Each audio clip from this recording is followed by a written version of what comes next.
નમસ્કાર વિદ્યાર્થી મિત્રો, આજે આપણે ધોરણ 5 પર્યાવરણ આસપાસ સ્વપોથીમાંથી આપણે આગળ ભણીશું. આપણે સ્વપોથીમાં પાઠ 13 પહાડી રહેઠાણ જોઈએ. પ્રશ્ન 1. નીચે આપેલા પ્રશ્નોને ઓળખી કૌંસમાંથી તેમના નામ શોધીને લખો. આ પહેલો ફોટો છે. આ ચિત્ર શેનું છે? ઊંચી ઊંચી બિલ્ડિંગો દેખાય છે એટલે એને શું કહેવાય? જો આ નીચે કૌંસ પણ આપેલા છે, આમાંથી શોધીને લખવાના છે. તો આને શું કહેવાય? ફ્લેટ. શું કહેવાય? ઊંચી ઊંચી ઇમારતો છે એને કહેવાય ફ્લેટ. બીજું, એક જ ઘર છે, મોટું બધું છે, તો એને કહેવાશે બંગલો.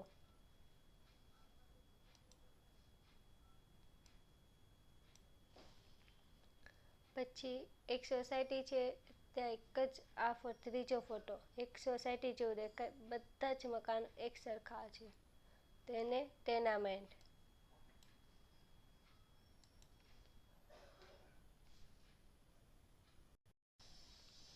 હવે જે ઘાસવાળું છે, ઘાસનું બનેલું છે, એને શું કહેવાશે? જો આ ચોથો ફોટોમાં નકરું ઘાસ જ છે, લાકડીઓ છે, તો એને કહેવાશે કૂબો.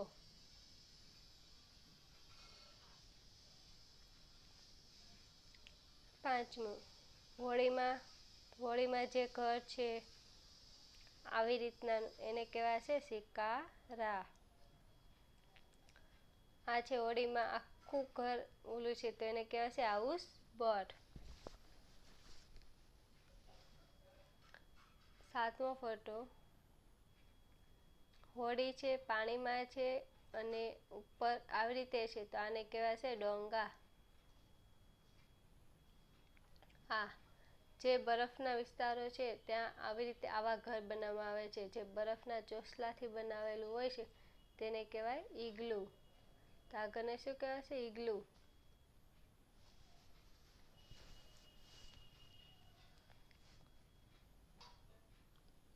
નવમો ફોટો, જે પહાડી વિસ્તારમાં રહે છે ત્યાંના ઘર કેવા હોય? આવા, તો એને કહેવાશે રેબો.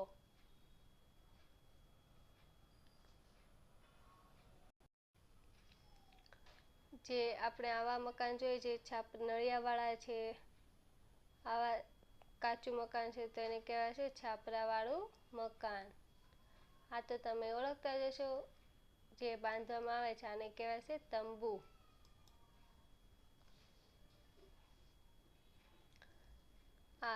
જે માટી, ગાર, જે છાણ એનાથી બનાવેલું છે આને કહેવાશે લીપણવાળું મકાન. પ્રશ્ન 2. નીચેના પ્રશ્નના જવાબ માટે યોગ્ય વિકલ્પ પસંદ કરી તેને ક્રમમાં લખો. પહેલું, અંગ્રેજીમાં લોનનો અર્થ શું થાય છે? વિકલ્પ A, બગીચામાં બિછાવેલું ઘાસ. વિકલ્પ B, લોન લેનાર. વિકલ્પ C, એકલો રહેવાવાળો. વિકલ્પ D, લોન આપનાર. શું થશે?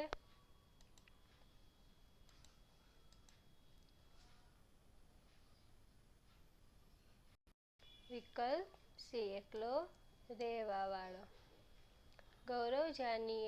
બીજું, ગૌરવ જાનીએ દુનિયાના સૌથી ઊંચાઈ પર આવેલા રસ્તાઓ પર કયા સાધનો દ્વારા મુસાફરી કરી હતી? તો કયા સાધન? A, ropeway. B, ખચ્ચર. C, car કે D, મોટરસાયકલ. કયા સાધનો વડે મુસાફરી કરી હતી? તો D, મોટરસાયકલ. ગૌરવ જાનીએ પોતાની મોટરસાયકલને શું નામ આપ્યું હતું? A, Sakshi. A, સાથી. B, લોનર. C, હમદમ કે D, A અને B બંને? તો શું આવશે? B, લોનર.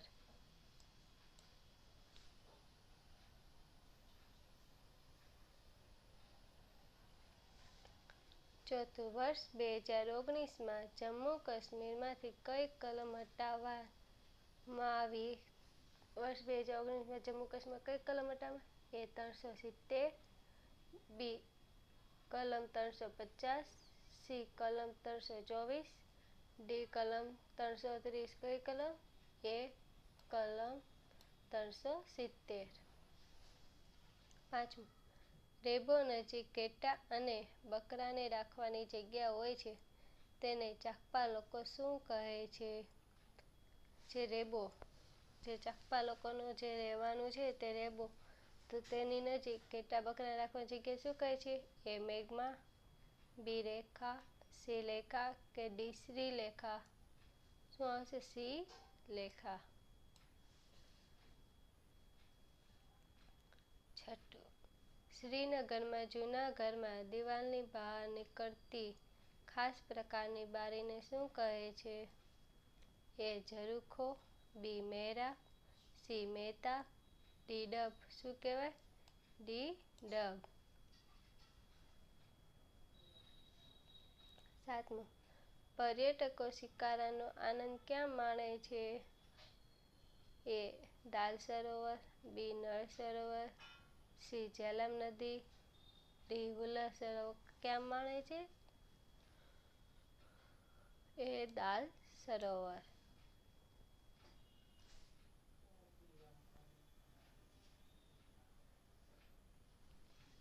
8. લખાદમાં બૌદ્ધ મઠ માટે કયો શબ્દ વપરાય છે? એ કાસા, બી મોમો, સી ગોમ્પા, ડી સ્ફૂત. કયો શબ્દ? સી ગોમ્પા. 9.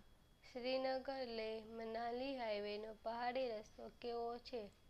એ સર્પાકાર, બી સીધો, ડી વર્તુળાકાર, ડી ખરબચડો. કયો છે? સર્પાકાર. જ્યાં વાંકાચૂકો સર્પ જેમ ચાલે એવી રીતે ત્યાંનો પહાડી હાઈવે છે.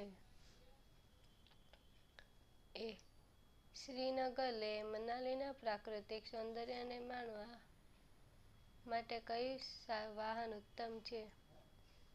એ બાઇક, બી ટ્રક, સી વિમાન, ડી હેલિકોપ્ટર. કયું? એ બાઇક.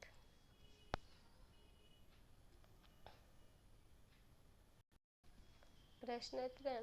કૌંસમાંથી યોગ્ય વિકલ્પ પસંદ કરી ખાલી જગ્યા લખો. એ ગૌરવ જાની મોટરસાયકલ યાત્રા માટે ખાલી જગ્યાથી નીકળ્યા હતા. મુંબઈ કે પૂના? ગૌરવ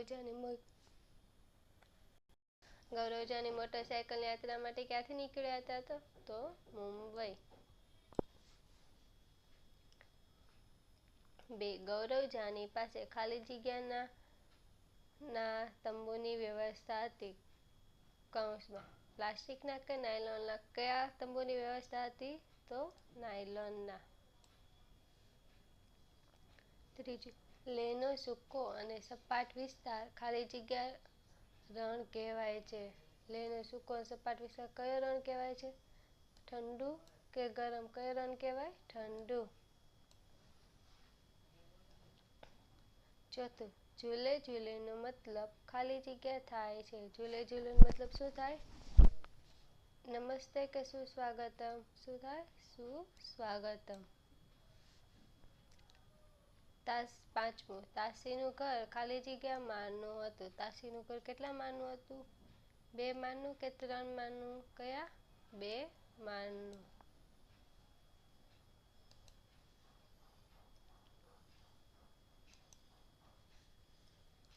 છઠ્ઠું, સમુદ્રની સપાટીથી ઊંચાઈ પર આવેલા ચાંગથાંગના પથરાળ મેદાનમાં શ્વાસ લેવો ખાલી જગ્યા હોય છે. સમુદ્રની સપાટી જે પહાડી વિસ્તાર ચાંગથાંગનું પથરાળ મેદાન છે ત્યાં શ્વાસ લેવો કેવો હોય છે? સરળ કે મુશ્કેલ? કેવું હોય છે? મુશ્કેલ. કેમ કે સમુદ્રની સપાટી બહુ જ ઊંચાઈ પર આવેલું હોય છે. 7. ખાલી જગ્યા જાતિના લોકો હંમેશા ઘેટાં બકરા સાથે ફરતા રહે છે. કઈ જાતિના લોકો હંમેશા ઘેટાં બકરા સાથે રહે? ચાકપા કે ચાકસા? કયા? ચાકપા. 8. ચાકપા જાતિના લોકો તેમના તંબુને ખાલી જગ્યા કહે છે. ચાકપા જાતિના લોકો તેમના તંબુને શું કહે છે? રેમ્બો કે રેબો? શું? રેબો. 9. પશ્મિના શાલ બનાવવા ખાલી જગ્યા નામની બકરીનું ઊન ભેગું કરાય છે. પશ્મિની જે શાલ બનાવે છે તો કઈ બકરીનું ઊન ભેગું કરાય છે? પશ્મિના કે પરવીના? કઈ? પશ્મિના. 10. 26 જુલાઈ ખાલી જગ્યાના દિવસે આપણે વિજય દિન તરીકે ઉજવીએ છીએ. 26 જાન્યુઆરી કે 26 જુલાઈ? વિજય દિન ક્યારે ઉજવીએ છીએ? તો 26 જુલાઈ.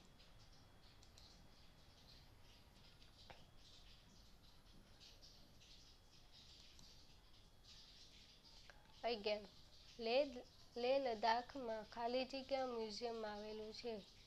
કયું મ્યુઝિયમ? હોમ ઓફ ફેમ કે શાહી ઘરાના? કઈ? Hall of fame. 12. સૌથી ઊંચાઈના સ્થળે આવેલા બૌદ્ધ મઠ લેહમાં ખાલી જગ્યા છે.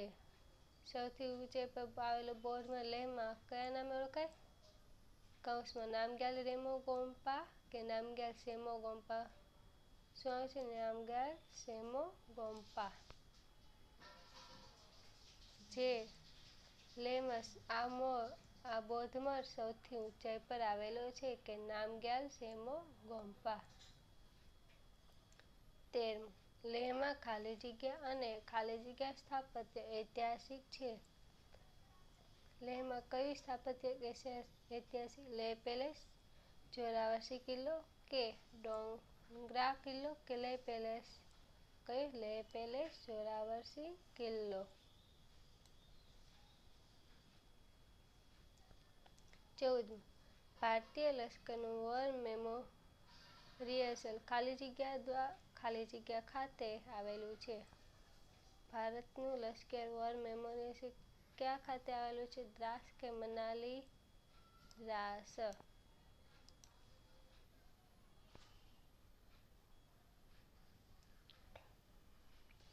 પ્રશ્ન 4. નીચે આપેલા વિધાનો સામે ખરા કે ખોટાની નિશાની કરો. 1. ગૌરવ જાની પોતાની સાયકલ યાત્રાની વાર્તા કહે છે. ગૌરવ જાની કોની વાર્તા કહે છે? મોટરસાયકલની. તો આવશે ખોટું.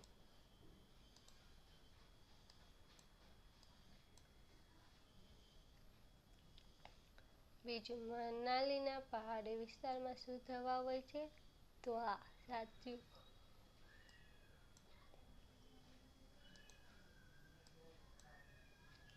ત્રીજું, જમ્મુ કાશ્મીર અને લદ્દાખ હવે ભારતનો હિસ્સો છે. તો આ સાચું. ચોથું, લેહમાં બાળકો લોનરને જોઈને આશ્ચર્યચકિત થયા હતા. તો આ સાચું. તાશીનું ઘર અંદરથી વાડા જેવું હતું. તો ખોટું. તાશીનું ઘર અંદરથી તબેલા જેવું હતું. શિયાળા દરમિયાન લેહમાં તાજા ફળો અને શાકભાજી નથી મળતા. તો આ સાચું. ચાકપા જાતિ દરિયાઈ વિસ્તારમાં રહે છે. નહીં. ચાકપા જાતિ ક્યાં રહે છે? પહાડી વિસ્તારમાં. તો આવશે ખોટું.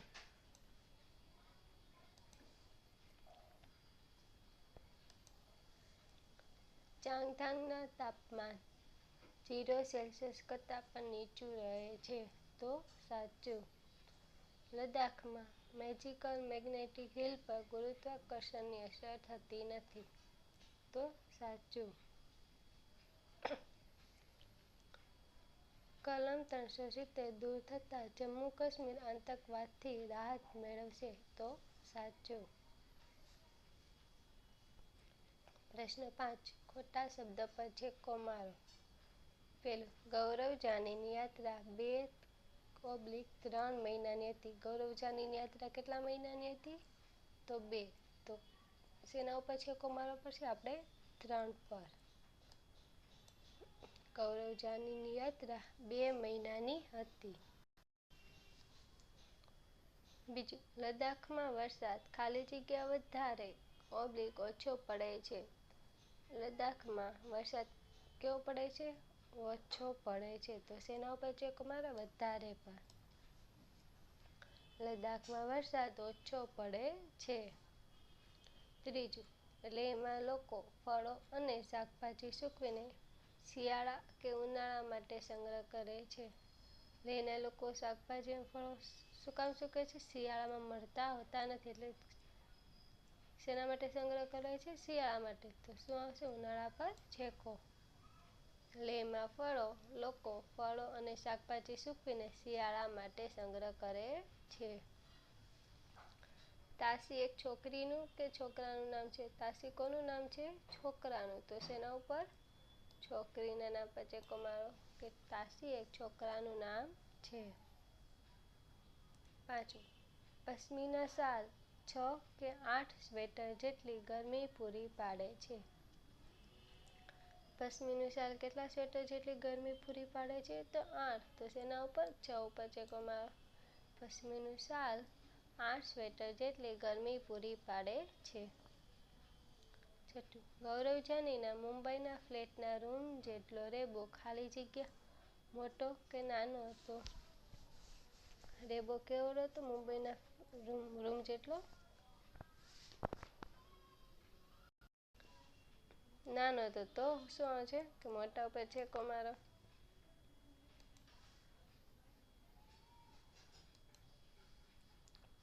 7. જમ્મુ હવે ખાલી જગ્યા જમ્મુ હવે કેન્દ્ર શાસિત કે સ્વતંત્ર રાજ્ય છે? જમ્મુ હવે કેવું રાજ્ય છે? કેન્દ્ર શાસિત. શેના ઉપર છેકો? કે સ્વતંત્ર પર. જમ્મુ હવે કેન્દ્ર શાસિત રાજ્ય છે. 8. જો સ્વર્ગ છે તો અહીં જ છે આવું કલકત્તા કે કાશ્મીર માટે કહેવાયું છે? આ વાક્ય કોના માટે કહેવાય છે? જો સ્વર્ગ છે તો અહીં જ છે. કેના માટે? કાશ્મીર માટે. તો શેના ઉપર ચેકો? કલકત્તા. આઝાદી પછી કાશ્મીરને વિશિષ્ટ કે સામાન્ય દરજ્જો પ્રાપ્ત થયો છે? આઝાદી પછી કાશ્મીરને કયો દરજ્જો પ્રાપ્ત થયો હતો? વિશિષ્ટ. તો શેના ઉપર? સામાન્ય પર ચેકો મારો. 10. લેહ લદ્દાખ ખાલી પાકિસ્તાન કે શ્રીલંકા સરહદ ધરાવે છે? લેહ લદ્દાખ કોની સરહદ ધરાવે છે? તો પાકિસ્તાનની. તો શેના ઉપર ચેકો મારો? શ્રીલંકા. હું મજામાં છું માટે લદ્દાખી ભાષામાં કામસાંગીન કે હા માંગો કહેવાય છે? શું કહેવાય છે લદ્દાખી ભાષામાં? કામસાંગીન. તો હા માંગોમાં ચેકો મારો. આજના માટે એટલું. હવે આપણે આનાથી આગળ આવતા લેક્ચરમાં ભણીશું. આ તમારે સ્વપોથીમાં લખવાનું રહેશે. સ્વપોથી લઈને સ્વપોથીમાં બધું લખવાનું છે.